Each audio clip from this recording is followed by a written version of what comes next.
In brightest day and blackest night, no evil shall escape my sight. Let those who worship evil's might beware my power, Green Lantern's light. The Green Lantern Oath, it goes hard. And it's a very early piece of lore. And while it does show up in Showcase number 22, which is Hal Jordan's first appearance, back in 1959, it shows up in his second story where he's charging his ring. And so it tends to be associated with him and the Green Lantern Corps in general. However, it actually predates him. Hal was not the first to use this oath. Now, some of you may know this, but others may not, that the oath actually originated in the Golden Age and was first used by Alan Scott, although it's not the first oath that he did use. I'm Sasha, this is Casually Comics, and once more, it's Golden Age time. I'm on a Green Lantern and Golden Age kick, what can I say? How popular / big Alan Scott was at his debut has been a bit lost over time, especially in the wake of what a juggernaut the Green Lantern universe post-Silver Age has become, even though at the start it did have its waxes and wanings in terms of popularity. There were some times where they were really struggling to keep Hal going. Now, while there were some significant changes made between the Golden Age and the Silver Age Green Lanterns, in terms of origins and certainly the expansion of the universe surrounding Hal's Green Lantern, the Guardians, the Corps, etc. We'll go into comparisons between that and the Lensman at a later date. There were some things that carried over from the Golden Age, and some things that would later be folded back in and recontextualized through the lens of the Silver Age, and beyond. Now, one of the things that trickled down was there being an oath at all. Alan Scott debuted in All-American Comics number 16 in 1940 in the story The Origin of Green Lantern. It was written by Bill Finger, with art and letters by Martin Nodell. The story is exactly as promised. You get to see Alan become the Green Lantern, and you get to see his first battle as such. Alan is an engineer traveling on a train that crashes, and he survives. From the wreck rises a staggering figure, Alan Scott. Dead, all dead, yet by some strange sort of miracle, I'm still alive. This lantern, I'm still holding on to it. What a queer light.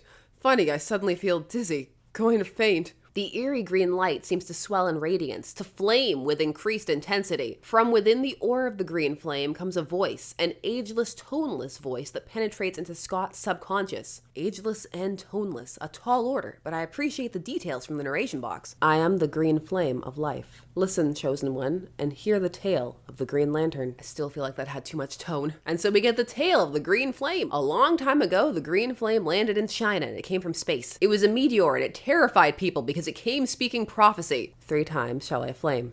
Green, first to bring death, second to bring life, third to bring power.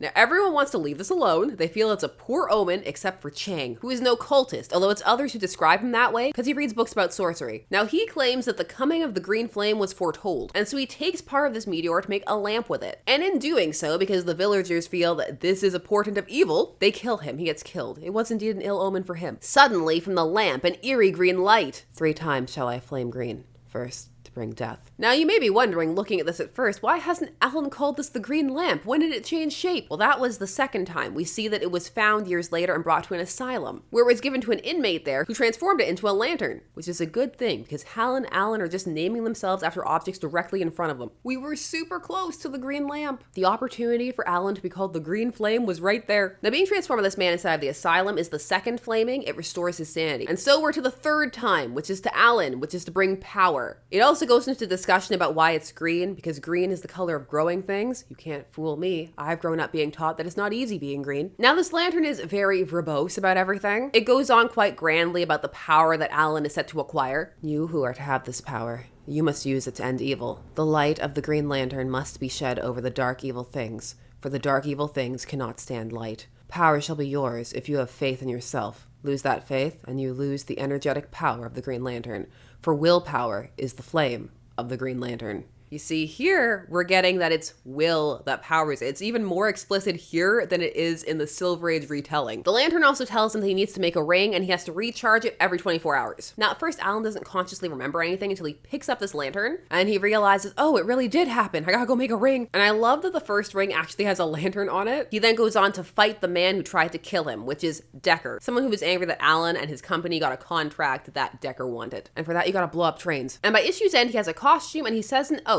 And I shall shed my light over dark evil, for the dark things cannot stand the light of the Green Lantern. So you can see it's a bit of a paraphrasing of what the Lantern told him. And going forward, he does actually say it while charging the Lantern. You first see him do this in issue 18 of All American Comics. So it starts the idea that there's this kind of ritualistic element to it. And this oath, that first one, it's fairly consistent. And it becomes something that is considered Alan's oath, although there's going to be more of a reason for that later on. Now, throughout much of All American Comics, this is what he says. But that does change. Now, Alan Scott would remain a staple of All American Comics until issue 102. This in the year 1948. And as of issue 103, the book became All American Western. And Johnny Thunder became the lead. The Western Johnny Thunder, not later Johnny Thunder. And Johnny Thunder had already started to get more popular. He had already started to be featured on the covers of All American Comics. This is because by 1948, we're in the waning of superhero popularity. And so some books are starting to pivot to other genres. But at his start, Alan was incredibly popular. He was made a member of the Justice Society, appearing in All-Star Comics number 3 in 1940, which is also where the team debuted. And he would also feature in the Comic Cavalcade when it began in 1942. However, before that, by 1941, Alan Scott had his own solo series. That's a big deal. It puts him up there with Superman and Batman. His series, The Green Lantern, ran until 1949 and had 38 issues. Now in this, he starts off using the oath that we just heard. But as the series goes on, that starts to shift. And suddenly in issue 5 of Green Lantern, we have this. I shed my light upon the darkness. Evil has no place to hide itself. Green Lantern goes forth to conquer. It's just not. It doesn't have the same oomph. It's not as melodic. It doesn't even rhyme. And Finger had also started to play around with the oath in some of the All-American comics too. Like this one from issue 47. As the green rays strike forth into darkness, so may all black evil be exposed and driven away.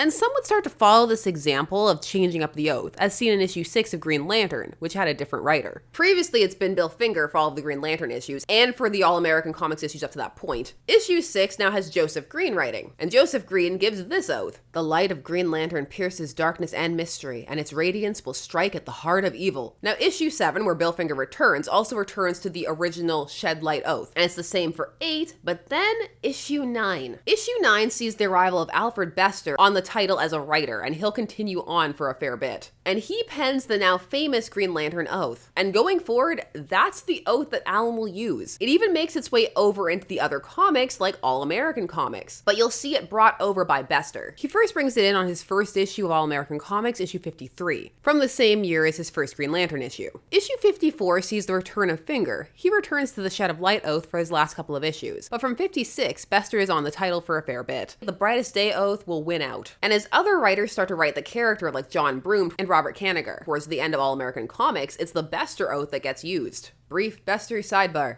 Extremely brief, because there's so much we could say. He won the first ever Hugo Award for his novel, The Demolished Man, in 1953, which is a book that doesn't get mentioned enough in this era, in my opinion. Same with The Star Is My Destination, aka Tiger Tiger. He also created Solomon Grundy. There's more, but this is about the oath, which, while a huge part of the Green Lantern lore, the fact that he created it is often a footnote, and I've done that myself, so as always, I'm part of the problem. Now, as mentioned, while the oath is heavily associated with Hal Jordan, and beyond, it's not so much with Alan, even though since it came into being in issue 9 in 1943, he did use it almost exclusively for several years. So what happened? Where was the association lost? Well, there are probably several reasons why this occurred. One, Hal Jordan and the Green Lantern mythos as it comes to be associated with him really does come to eclipse the Golden Age Green Lantern, and Alan Scott's role there. And by the time they start playing around with multiple Earths in the Flash 123 in 1961, they establish the Silver Age Earth as the dominant Earth. And so it's Alan who needs to be made to fit into Hal's universe in terms of how everything makes sense and not the other way around. Also, Alan did have more than one oath. So not only may some remember the first Shed Light oath, but Alan Scott did feel fairly distinct in terms of the tone of his series, and the later comics will go on to try and reinforce that through the Silver Age, really highlighting the occult element, even though there was a bit of a space element in the origin of the Green Flame.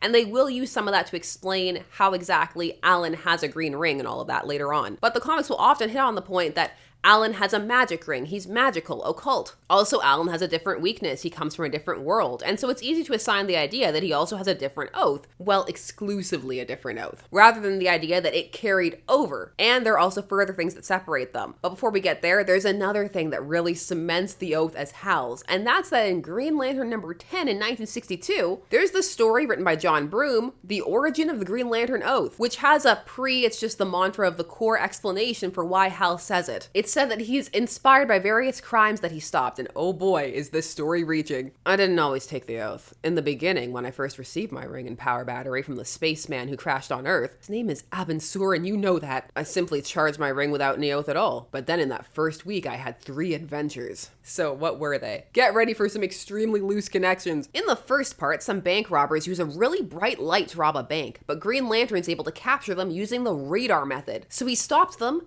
in Brightest day. In the next part, he has to follow a group of train robbers into a really dark cave at night. And rather than make a flashlight, which it says he doesn't have enough control to do that, instead he makes them phosphorescent, because he can do that, but not make a flashlight. I love it. And because they glow, and it's also nighttime, he stopped them in Blackest night. And as for the evil not escaping his sight, thieves stole an office safe at Ferris Air. And Hal doesn't know exactly where to look, so he flies up and he illuminates the entire area with radiation. Because radiation, once again, will solve all problems, and it leads him right to them. So no evil escaped his sight. Sometimes things don't need a really in-depth explanation. Not that that was, it's trying to be, but it ends up not adding the gravitas to the oath that it already has. This will eventually just become the oath as a thing that the Corps says, and we're all the better for it, in my opinion. It's not hard to imagine that that's what it was in the first place, and it's also not hard to imagine Alan saying it just because the green flame was waxing so poetic about everything. However, going back to the idea that the comics themselves are further separating these two and reinforcing the idea that Alan does have a different oath,